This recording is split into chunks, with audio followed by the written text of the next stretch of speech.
There's another shot, almost deflected. Comes out the other side. There, that's got the goal. So lets a real great shot go.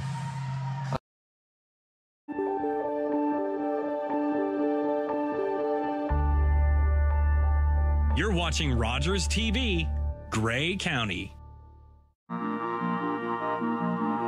Closed captioning is brought to you in part by Raven Reads. Unbox Indigenous voices. Subscribe today at ravenreads.org.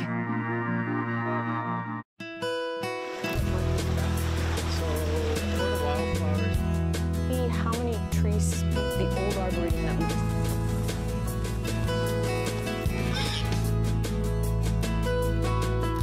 we Elon, okay. Find one particular tree.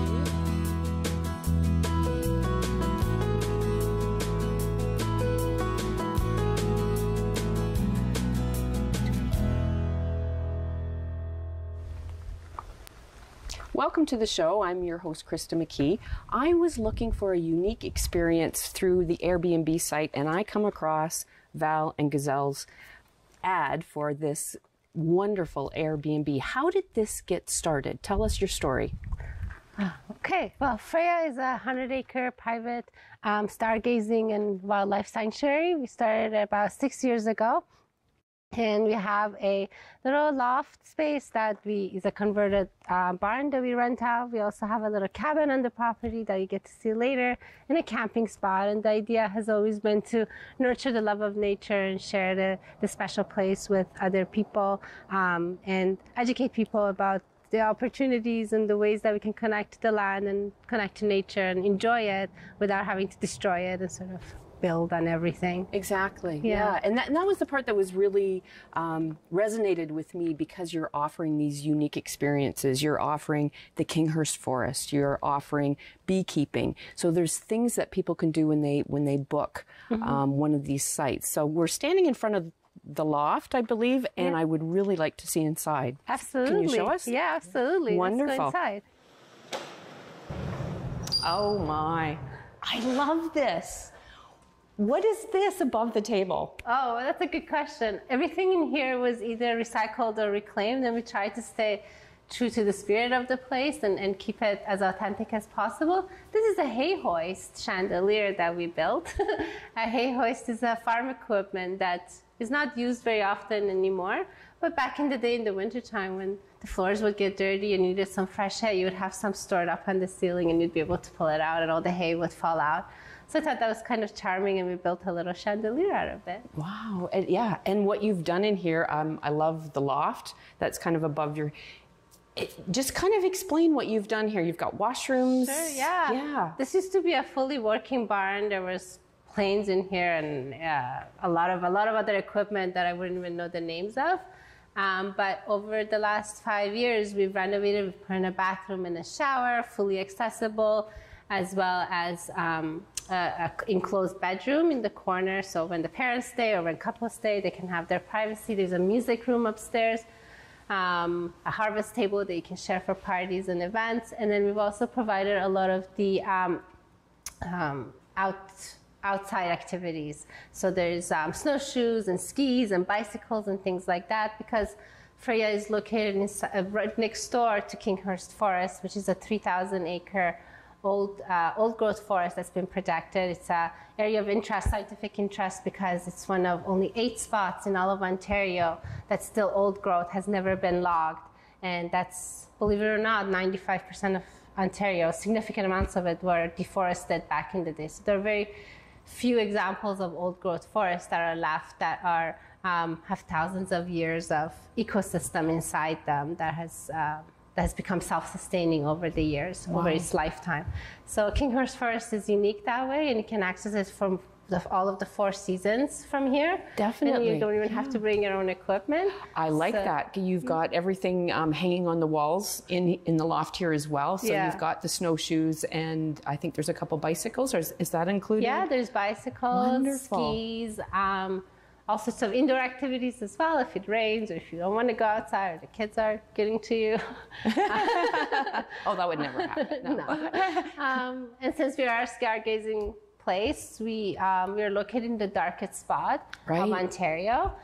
So there's very little light pollution to interrupt your ability to see all of the stars and all the sky events. So often around the special moons or during meteor showers or events like or sky events like that, we host events so people can enjoy them. We provide a telescope so you can take it out with you to the pond and make a night of it. Wonderful. Yeah. Wonderful. Well, I'm looking forward to seeing all the features, the unique features that you have here as well. So take me on a forest walk to the other sites that you have.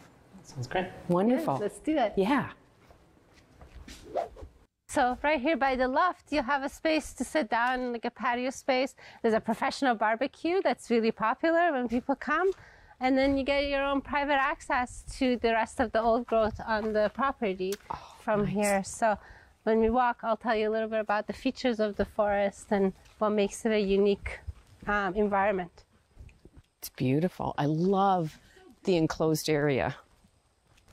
This part of the forest is interesting because this used to be farmland. So This was farmland? Yeah, a lot of this was built upon.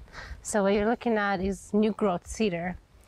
Cedar is usually the first thing that comes up when the forest has been taken down. Right. And they take a long time to grow. It's interesting to kind of keep this bit of it in mind because when we walk through and you'll see the old cedar growth, you can see the difference between a new and an old and how it becomes mixed over time.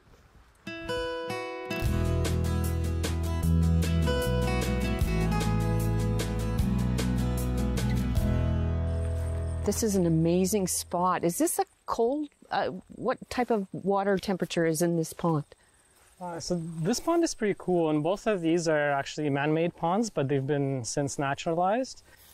We've been introducing a lot of natural features like the turtle log you might see over there, and the one over here. This larger pond is spring-fed, so over the course of the year it maintains more or less the same temperature. Right. And the warmer pond takes all the spillover warmer water from the pond, so it's perfect for swimming in the summer. And our guests really enjoy that. And at any time you might see turtles hanging around on the logs or some of the fish swimming in the underneath the lily There is pads a fish in there. Oh my. It's worth mentioning that the spring water here is very unique. So because we're at the kind of the headwaters of where we are, we're in the highlands of the county. The water that we do get here is filtered through the forest, so it takes about 2 to 3 years to reach the underground rivers and flows. So the water that we see here surging from the floor is water from rains past from several years ago that's been filtered by the forest for us. Oh, amazing. Oh, look at the fish. Oh my gosh. That's amazing. So it's definitely the right climate for these fish. That's and right, you yeah. can So you'll see... swim amongst them? Oh yeah, they come right up to you. And turtles and frogs are some of the indicator species. They usually let us know that the water quality is great, and there's plenty of turtles here, so they definitely enjoy it. And, yeah, it's almost good enough to drink. We don't recommend it, but we do get our drinking water here in the loft and in the house. They both come from the pond. They're just filtered, but this is the same water that we drink. Wow, and this is all part of the experience that you guys are offering. That's here. right, yeah. Wow, this is amazing. Amazing. I'm looking forward to the next trail system because the first one we've done was very unique and there's even better ones, so I hear. Yeah, we'll go deeper into the forest. Wonderful. Let's go.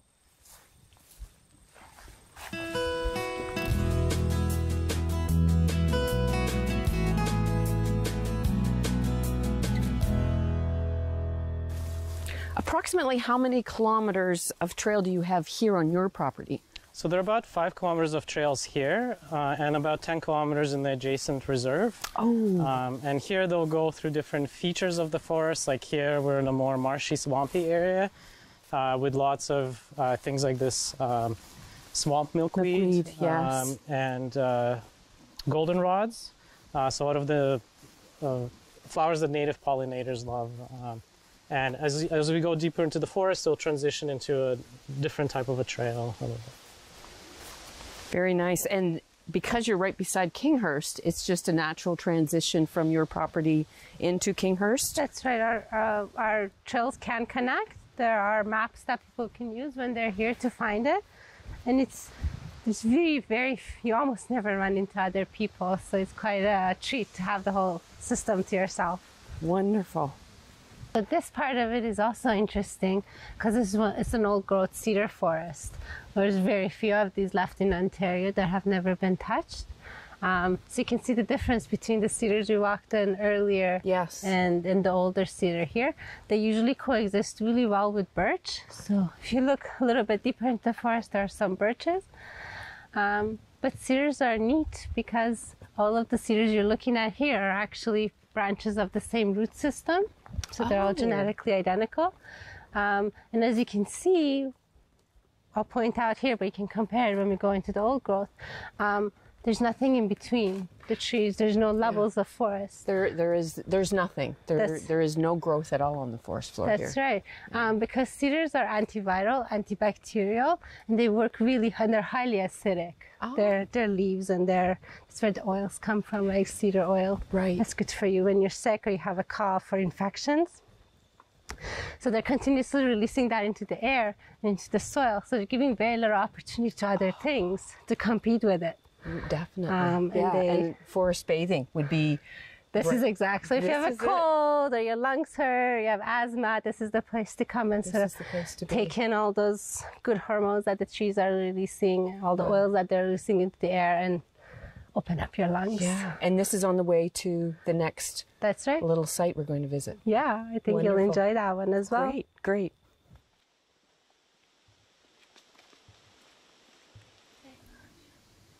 We have reached the old forest. Am I correct? That's right, yeah. So we're now in the old growth parts of Kinghurst Forest, adjacent to the reserve. And here it's characterized by the stratification of trees, which means that a lot of them kind of stretch out and become very tall. So you'll see a lot of maples and beech here. They're 80 to 100 feet tall. A lot of them are 80 to 100 years old.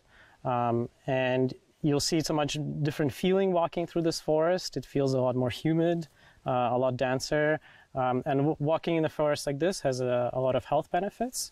So similarly, like walking in the conifer forest, you're kind of breathing in, a lot of the trees around us are breathing in and out. So a lot of phenols of different kinds that they're releasing that help us with our blood pressure, mental health, just overall well-being. And what forest bathing is essentially is a form of preventative medicine. So it's an attempt to understand why the forest is good for us, is why spending time in nature makes us feel good and makes us feel healthier. Yeah, definitely. And it is a huge change. I'm noticing it, yeah. You have mentioned before that you've had pets here, that you can walk along the trail system. What kind of pets have come to your establishment here? That's right. So we're pet friendly, and people have brought all kinds of pets. Surprisingly, we've had some interesting stays. We've had several cats, and we had a hedgehog. Oh my! And several birds, I believe. So that's been our roster so far. Oh my goodness! Well, that's good because people are looking for babysitters for their pets, and if they can bring them, that is a huge stress relief when you're coming here for a visit, so they can stay safely here and people can still get out and hike or bring their pet with them. I don't know, I've never seen someone walk a hedgehog before, but anything's possible. We just suggest that the pets are always on leash because this is a wildlife sanctuary and there's all sorts of animals, including skunks and porcupines. Yes. So you have to be careful a little bit, but pets tend to love it here because it's often the first chance they've got to really walk on, on nature and be themselves. Not a paved trail, or it's not concrete they're walking on. Yeah. Oh, this is wonderful. Oh, I love this little guy. This is another loft. Yeah, this is our little cabin. It was built sustainably with trees from our own forest, and it was built on site. We've spent a little bit of time decorating the inside, made it just perfect for 2 people stay. And when you stay here, you have your own trails, again, completely private into the old growth. There's a little kitchenette on the corner that you can cook and prepare your meals, and we provide all of the little amenities you need. So you don't need to bring your pots and pans and dishes. All that sort of thing is provided so that you can, enjoy your stay and relax and put up your feet and enjoy the sounds of the forest. Yeah. Now, I love the kitchen, the outdoor kitchen. It fits the whole profile and the experience here as well. Now, could people camp here? Like, could they bring a tent if there was a multi-family that wanted to come here? Well, this one we try to save for small gatherings of 2 couples usually, but we do have another camp spot that's set up well for putting up your tent and bringing your kids and having a family space. So we'll show you that as well through our walk. Nice. Now, could people drive to this location? Because we have hiked probably a kilometer or so to get back in here. That's right. How do they pack to get into here? Generally, we try to ask the people to keep the impact low, and if they can, we provide carts so people can pull their stuff up. It's a 10-minute sort of hike to get here if you do that. But you also understand that people have accessibility issues, and sometimes it's harder to walk, or it's raining, or the weather's bad, or whatever. So the trails are accessible for your cars as well. You could drive up here if you wanted to. Right. And is there a washroom or showers? Or... Yeah, we have an outdoor outhouse back there that we've built. It's a good experience. Totally clean and set up. Wonderful. And then there's shared showered accommodations, an outdoor shower right by the pond where we were visiting. Oh, right. Yes, we did walk past that. I forgot. Yeah. This is wonderful. It's completely secluded. 2 people, and you're so close to the Kinghurst. It's perfect. That's right. It's unique in that you're surrounded pretty much at least half a kilometer around you. There's no other people. So you're on your own. You are on your own. Yeah. Is there cell service here? Yes, that's right. Perfect. It's also perfect for stargazing. This is as dark as it gets for stargazing. So wonderful. You're able to pull out your chairs at night and you can also see them from the loft window. So when you're sleeping in bed, you can watch the sunset and watch the stars come out. Can we have a peek inside? Absolutely. I'd love to show you. Wonderful. Oh, nice. Oh, look at this. Oh, I love it. Oh my gosh. And you've got the bed up there. So yeah, I can see why it's a 2-person. Yeah, but it has everything you need.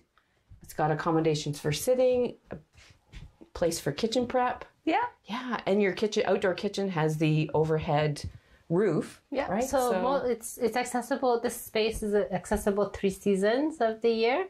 And we provide, again, snowshoes and all sorts of other equipment like cross-country skis and little sleds for the kids if you want to kick them around. So we'll provide that here as well as in the loft. Wonderful. You can really enjoy that. Oh, this is so quaint. I love it. Thank you. Yeah. Where in the world did you find all these little knickknacks to decorate with? A lot of treasure hunting, I suppose. They're fabulous. You've come up with so many unique ideas. It's a unique experience. You've created something perfect with nature. Oh, that's so kind. Yeah. Thank you. This has been a fabulous trail system that you guys have established.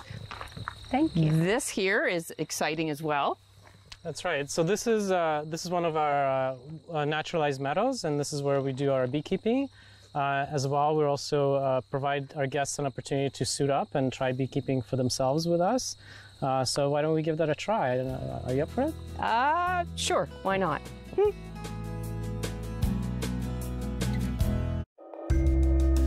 I was born and raised in Musqueam First Nation territory by my mother, who spoke Hunkaminam to me. As a child, I ceased using my mother tongue, as to use any language other than English was considered not being Canadian, so I was told. The old people came to me in a dream and reminded me of who I am and where I come from. I have reawakened. My roots are strong, and I'm no longer a silent speaker. My language tells me where I am from. It defines me and guides me to teach others to learn and understand our culture and traditions. A gift for those in the present and the unborn generations. What was lost is found. What was asleep has awakened. My blood is here, and I am complete. I have returned home. Are you the type who would keep going or stop? It's not easy to stop when you have an addiction. Legalizing cannabis won't stop addiction. It trivializes its consumption. Let's be vigilant. If you need help, visit portage.ca. Hi, I'm Dave Carr for Politically Speaking on Rogers TV. David Sherman returns to this seat next week at this time. Politics, the entire conversation. It's Politically Speaking on Rogers TV.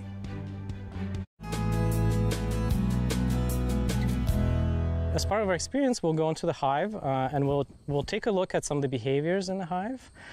So there's a few type of different kinds of bees. There's the queen bee. There's usually one per hive, and she lives about 3 years. There are worker bees, and these are female, and they comprise majority of the hive. Okay. And they live about 25 to 30 days. And there's also drones, and those are the males. They're the minority in the hive, and they're usually only there for to procreate the hive when it's needed. It's kind of a genetic insurance. But for the most part, they're not. They don't do much work inside the hive. Well, let's get suited up and give this a whirl. Yeah, let's do that. Okay, okay. Yes. So this box is empty. We're gonna set it aside. And they're okay with you just kind of moving it over? That doesn't disrupt them? Yeah, so you can see they're very like docile. So they're occupied with their own jobs. So within the hive, they have a variety of jobs to do. So and those jobs include things like cleaning, things like feeding the young, tending to the queen. Security is one of the jobs as well. And then just general cleanup. So if there's any dead bees or any kind of like foreigners or foreign material, they'll take it out. And those jobs get distributed by their age. So it's kind of like a career progression. Okay. So when they're first born into the hive, they spend most of their time inside. Right. The first few days, they'll do the cleaning jobs, kind of the more menial jobs that everyone in the hive does. And then as they mature, that's when they go out and start foraging. And this is all within a 25-day period? That's right. Man, that's a really quick education. Holy jumping. So what you see here is honey that's being capped. So this is all honey that's still being worked on. The open comb. The open cells, yeah, with right. the shiny liquid inside. Yes. And what they're doing is they're filling these cells with honey, and they're fattening it out to reach a certain humidity level. Once it reaches a certain humidity level, they'll cap it. So this is where they'll seal it for the winter, making sure that it doesn't go bad. They do have use for every single cell. Yes. It's also worth noting that they'll reuse them. So once the honey is gone, they'll eat through their honey. They'll reuse the cells again.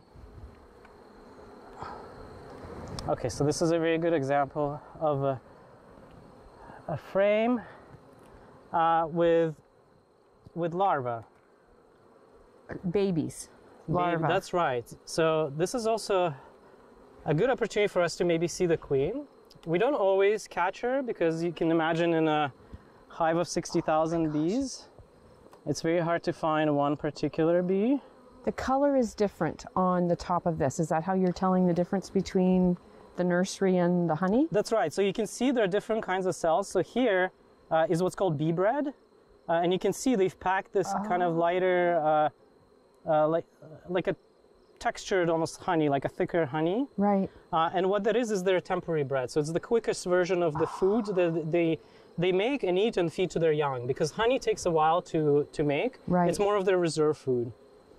So they make this as their it's their daily bread, so to speak. These are all bees that will be born in a couple of days.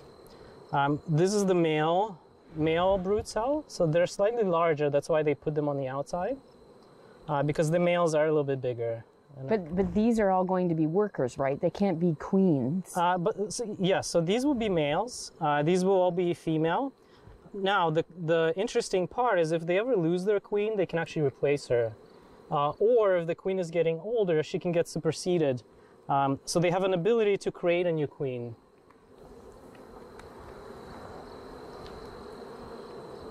Kind of like an election. We'll see the larvae here.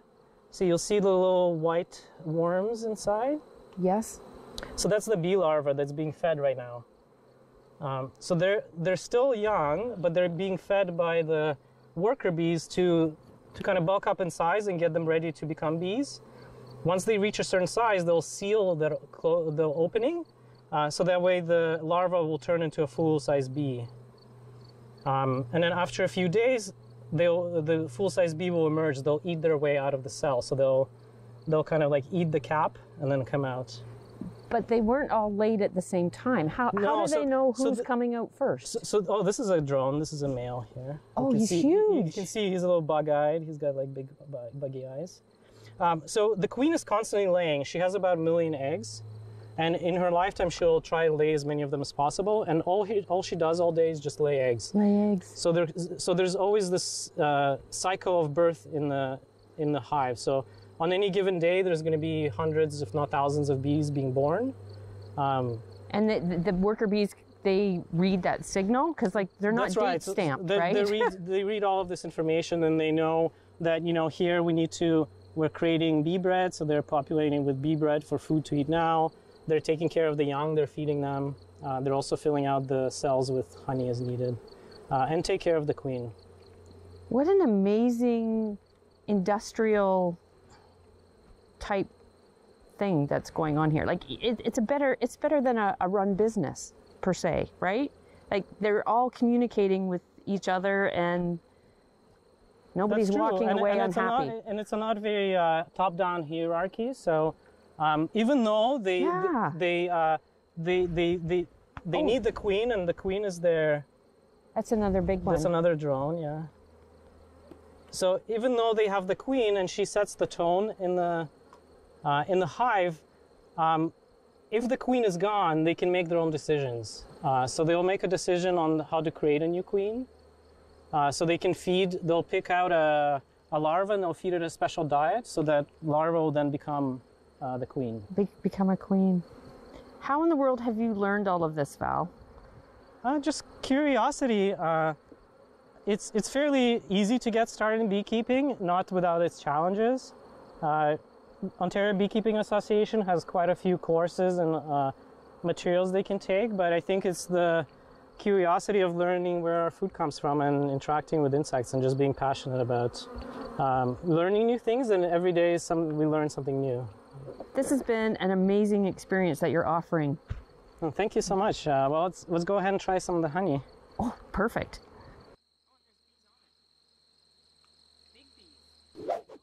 This has been a fabulous experience, way more than what I had expected.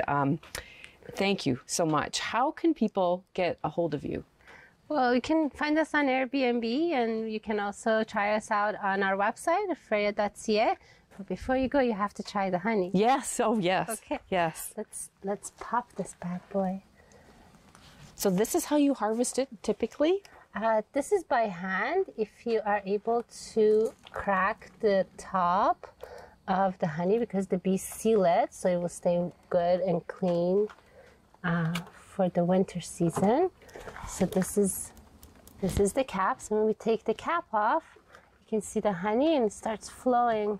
Oh my gosh. So I'm gonna just scrape some of that, and it's gonna have some of the honey and a little bit of the wax. Oh my gosh. I'm not sure you're going to be able to do your job after this. Oh my God. Do you want to try some too? Huh? This is delicious. I can't try it right now with the cameraman. Oh my gosh. For the cameraman too.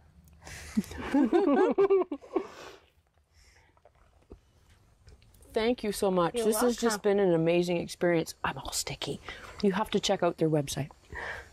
And we have a little bit of honey for you to take home and to try. And for our lovely cameraman who was here today to help us. Wonderful. Thank you. Thank you so much. Daryl and I will certainly enjoy this. Awesome. Thanks it was a again. pleasure having you today and showing you It's been a around. wonderful day. Hope we come back to visit soon. Yes, we will. Thank you.